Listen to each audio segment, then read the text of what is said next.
What radicalized me? When Jesus said, "He who is without sin cast the first stone," because what you might not know is that stoning to death was the correct legal action to be taken when a woman had committed adultery. Not a man, just a woman.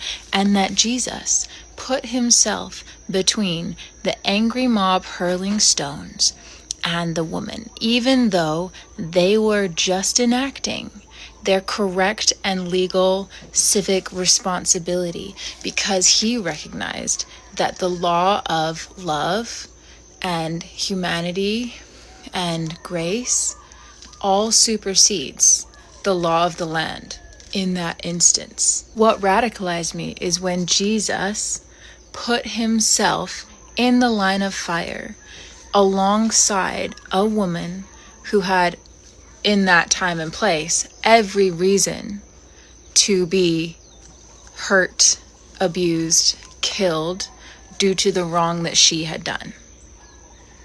And he said to the angry mob who were just doing their duty, "He who's without sin cast the first stone." And because they weren't idiots, they all put down their stones. And he turns to her and says, "Where are your accusers? Has no one condemned you?" And she says, "No, no one." And he says, "Well, neither do I condemn you. Go and sin no more." Like, yeah, try and clean up your act.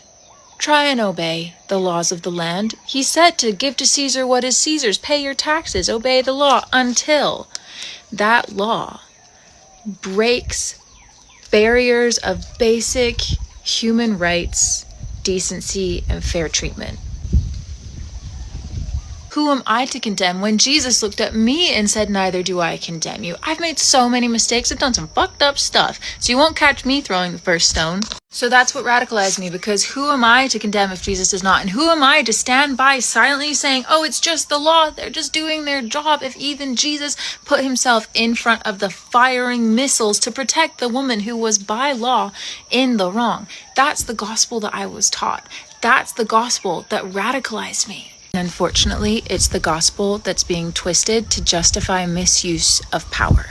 And that's why I have never and will not align myself with one political party or law of the land prone to misuse of power. I will always align myself with the law of love. And if that makes me radical,